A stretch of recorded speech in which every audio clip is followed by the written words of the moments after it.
him work at common. Anyway, I want a 3-drop in case this gets, like, well, I guess Hearth-Sistered. That's fine, right? She's not going to kill this. So it's probably pretty safe for me to just jam the Thunderhorn on turn 2. Would be good to find an Aegis barrier for it. Oh, I'm being hosted by Amor. Thank you very much. Much appreciated. Sarge is good. I think Sarge is probably the best of, like, the trash generals. But I think she's definitely worse than Xerix, but not by, like, a margin. I think Xerix is underrated and Sarge's Bloodboard spells maybe a bit overrated. I tend to go entire games without using it, which is generally a bad sign. I'm just going to ship this because I don't really need it in the early game and it's super bad against the words, the Sentinel, the Basilisk. Right, I'm going to play this on turn 1, even though this is more healing, because this can heal my Thunderhorn, and this is much less likely to die. And I don't have a 3-drop. Do I hold on to this, though? Like, I can just replace this to look for a 3-drop, because they're useful. I can play 3-drop plus Roar on turn 3. There's also the chance that this gets, like, Frigid Corroded. She might do that. Okay. Sure. Decent against Gravity Wells? Yeah. I don't really interested in saving a Tempest just to clear off a Gravity Well when I have creatures in play. Oh, it's Face. Oh, a matchup against that's probably pretty good. We have a lot of burn. This will be a Flameblood Warlock, probably. Snow. Oh, that's interesting Snow Chaser positioning. I quite like it, actually. Because it can... Oh, no, I can't really do anything. So I guess I'm just going to punch this and play a Thunderhorn, right? Like, that seems like the order of the day. I don't need 2 Thunderhorns, though. Do I need this? She'll have Tigers. This might be useful later. It'll also be a pain for her to remove. You know, I could just, like, Tempest Healing Mystic. Like, move this here. Move up, Tempest. Play the Healing Mystic. Gets rid of this permanently. It can probably do more than that. But if she plays a Sentinel next turn, that sucks. But this can't reach Infiltrate range. So I'm not too worried about it. Like, if she wants to Hearth-Sister this into position, I don't think she even can. I guess she can, like, walk it over here, Hearth-Sister, but then she can't Wailing Overdrive. So I think I'm okay to just drop the T-Horn. Punch this guy.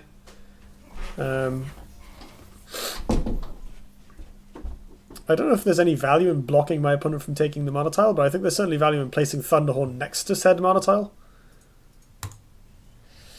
Sweet. Oh, Fisher! Oh god. Didn't think about that. I mean, she can Fisher and as a Herald, that's fine. Oh well, there's a lot of chat that I missed while I was thinking about that. Starhorn is probably the worst general. Yeah, I think I'd agree with that. Poor Starhorn. Why keep the Watcher? Basically because my opponent almost certainly has Saberspine Tiger in her deck. Oh, I guess this is going to die because she can... Ooh. Oh my. She's going to go face with that? She's going to go face with it, isn't she? Spork. The problem with T-Horn is, like, if my opponent is able to deal with them, because they don't get you any value. Like, if she has the Dispels or the appropriate removal spells, they're just a bit awkward. What's not awkward right now is this Night Watcher against the Snowpiercer. That's not terrible. I can also just attack and Tempest to clear this, and then develop Healing Mystic and Roar using the Mana Tile. I think that's a much better idea, because we get rid of the Snowpiercer and the Snow Chaser, clearing ourselves up some board space. And we keep it 4-3, which is nice. Is there any downside to this play? Like, if this dies, the Holy Immolation's a bit dead. I could replace the Night Watcher at this point because I'm on a fairly healthy life total. What am I looking for? Like, T-Horn. Not really Martyrdom. Like, more healing. Scintilla actually would be a really good draw.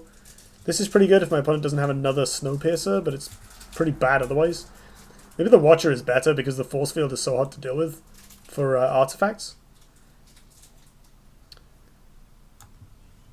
Sweet. Okay, so come up here, Attack. Tempest. Heal myself. Use my mana. Awesome. We're on more life than my opponent. Same hand, we have a board advantage, and we got rid of that stupid Snowpiercer. Both. What are we? Get the Mesmerize in there. I've never seen anyone cast Glacial Fissure. Holm was basically a worse Hailstone Golem there. Yep. That's the downside, right? Like, he is just a 4/5 if dispelled or attacked alone. You know, if you're, it's similar to Wild Tar. Everyone's like, oh my god, Wild Tar's so broken, but if your opponent just doesn't play into it, totally shit, Tigers. If your opponent doesn't play into it, you do end up with this card that just kind of doesn't do a lot. Like, it's a great Rattlesnake, and I do rate that ability, probably more than most people. Like, I'm a big fan of Void Hunter, for instance, but, you know, beyond that, doesn't do that much. You can Tempest Clear Artifact with 1/2, then Silverguard. Yeah, Silverguard would be good, actually. Then we save the Healing Mystic for Holy Immolation. That's a good shout. So what am I doing here? I'll save this for when I can trigger it. I think I'm just Night Watcher Aegis now. This might bait on a Chromatic Hold, which is actually fine, because that's less damage to face. I'm going to run over here, because that blanks the Snow Chaser. I guess I'll put this where the Snow Chaser can't attack it, which will be here. And then I'll protect it from some removal that my opponent isn't running, just so I can draw a card. That's very good. I want to hold on to that. Does that mean I'm replacing Immolation? I think so. This is so strong, and this is so strong in this matchup. Immolation is like, okay, they don't tend to have much of a board usually. So I'm going to replace this just to look for like Azure Herald and Trinity Oath. It's not bad. Permanent Bend. That's a good username. So sad for me to see that Gauntlet top 50. I'm the Gauntlet only player for years, and I was dreaming about some stuff. Since Bandai Namco has arrived, I was banned from the game for being Russian. Oh, that's so crap. I'm so sorry, dude. That's rubbish. You're really good as well. That's really rough. Russian accounts can be accessed according to the region blocking. You just can't buy diamonds. Oh wow, that's a huge step up. That's really good. I hope that helps you, William Blake. Really? Cool. I guess that is one thing you can do in Face now. So, am I going to get Blistering Scorned? And if so, how dead am I? This, I can honestly say, doesn't do much. Where is all that Dispel in my deck? Crap.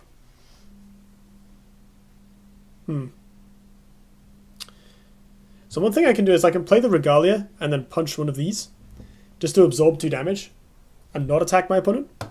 It's potentially a good option. I do want to move this out of the reach of the charges. Another thing I can do is just play the Scintilla and heal. But maybe I should do that next turn where I can activate it back to back. I think the Regalia's damage prevention is too necessary here. The main question is, do I kill a Luminous Charge? Or do I hit my opponent? I guess I can kill 2 of the charges. I can attack one with the Night Watcher and one with myself, and take 2 overall, which actually that doesn't really help anything, does it? So I'm gonna hit this. I think I just pass, honestly. Like, save my life total as high as possible. This way, if my opponent doesn't have Blistering Scorn, I'm better off. Send a support ticket if you can't log in. Yeah, that's a good idea. Also, just try getting in touch with the devs again. Like, they have been... I think the devs are a bit less active in the community areas generally at the moment, but they are still, like, they're on Discord. I've seen them. You could get away and immo that next turn. Oh, that's true. Yeah, I can run off, can't I? I kind of want to stay... To some extent, I do want to just make a race of it, stay in the danger zone. But running away is probably more sensible. Okay, no more Regalia. That's a bit rough. Right, we don't need 2 of these. All the immolations. I don't think I even need to immo these. I can just run away and wait.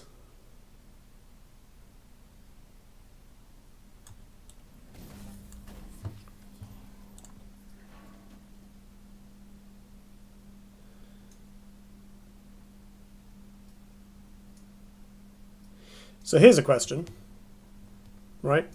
Do I martyrdom one of my own minions?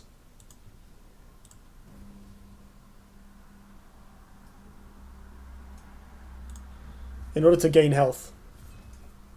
I think the answer is no. Like, I can roll this to diversify my threats a bit, because this is more well positioned to attack my opponent next turn. I can protect the Night Watcher or use it to clear up walls. I think I just pass. I guess I can blow up a wall, but that's not worth it, is it? Damn it. So much clunk. I didn't attack. Yeah, I deliberately didn't attack. I wanted to, like Noun Verba said, I wanted to preserve charges. Could technically be playing a random Winter's Wake. That is true. That is a very good point, actually. What is your plan against getting pinged to death by Warbird if she just runs away? Well, normally healing an Arclight Regalia. But we're just trying to set that up. More charges. Right. So now it's... She's like, just you wait till I draw a Scorn. And I'm like, just you wait until I draw... I don't even know. So this has Aegis on it already? Yes. So we can Aegis this to no real benefit. I can at least punch this and get out the way. So I don't die to Scorn. There is the option of using Immolation on this, but it'll die. I don't really want it to die.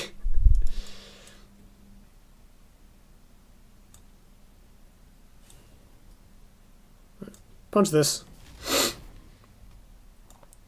Come down here. Let's draw a card first. God damn it. Let's draw more cards. Come on, give me something. Yes! Wait, just noticed those two make the same sound. I mill a card, but it doesn't really matter. Drawn a second Trinity Oath, that's really good. Do I clear this? Like, just in case of something? I guess Winter's Wake? No, I think I'll leave it where it is. We probably can't beat Winter's Wake anyway. I think that would still be lethal.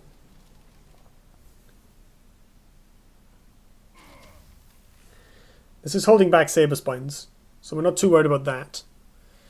We're not worried about Wailing Overdrive. We just need to find Arclight Regalia. That would be the ideal. So I can now dispel these walls away, which might be useful. Let's replace the Immolation.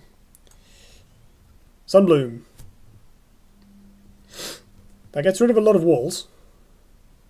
So I can Sunbloom these, which lets me move forwards. Put the Lightbender here, Sunbloom here, and that gives me a bit of breathing room. It also plays around various combo cards, so it's probably worth it.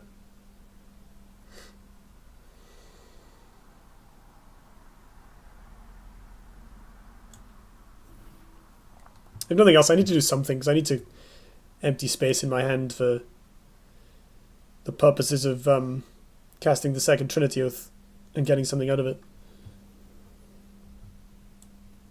Right, so now we get rid of the last wall. And then, I guess this has Force Field, so I don't really mind it getting hit by Warbird.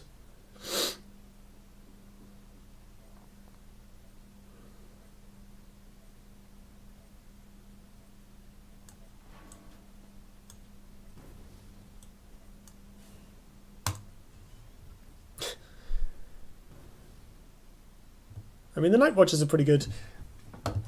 There is a chance that I just dispel this when I draw another dispel. I like how she's keeping that Snow Chaser around like a pet. I think she's trying to like use it as a rattlesnake. Basically, if I move towards her, she can deal 2 damage and then replace it and try and find something else to do. So it's basically a deterrent. That plays right into Lightbender or Okay, not Sunbloom. She moved. But that plays right into Lightbender if I draw one. I could just kill them and let her have the cards back. It might be worth it. Right, I definitely don't need two of these because this one is steadfastly refusing to die, so I think I can replace this pretty easily. Boom. So, if I actually make an aggressive play here, she'll just... she'll replay these. So I'm going to try and find a way to dispel them. If I can find my other Lightbender, that puts me really far ahead.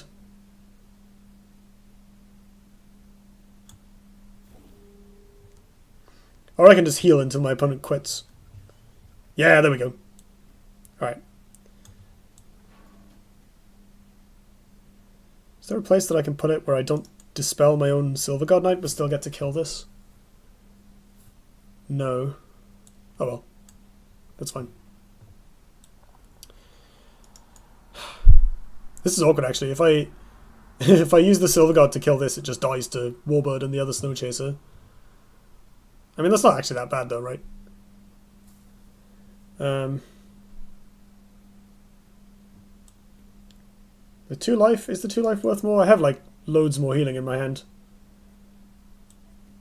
But I also have loads more cards in my hand. I can sacrifice this. Especially if it gets the other Snow Chaser off the board.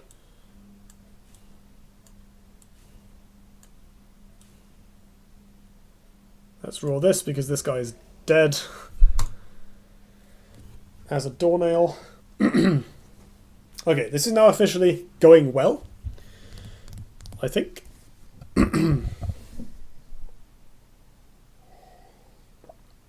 We can still be put very close to dead by Luminous Charge Scorn. Right now I think that would put us to 1. No, 3, because she can't afford the Warbird in the same turn. And there's every chance she draws a Ghost Seraphim, although I guess we can just kill that with Martyrdom.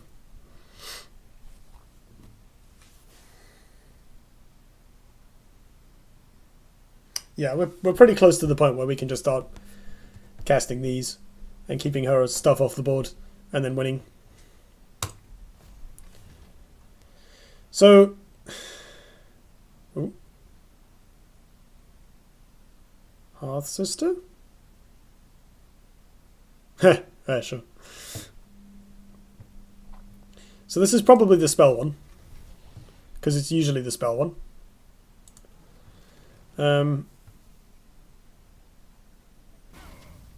I don't know if that means I ignore it or not. To be quite honest. Oh, she left this alive. That's nice of her. Ha! Ooh.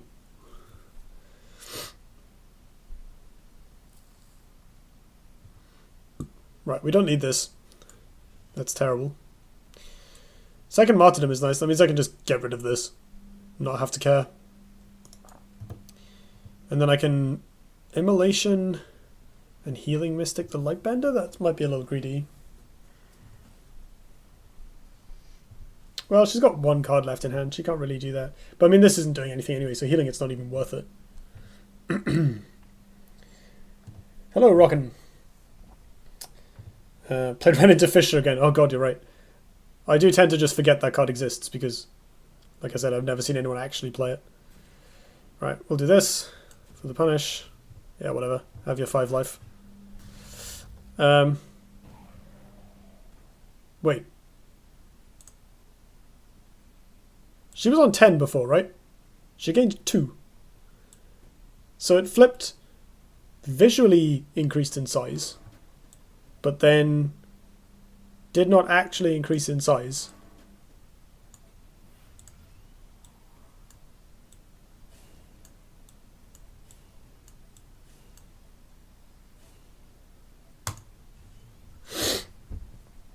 Immolate seems unnecessary, trading feels better.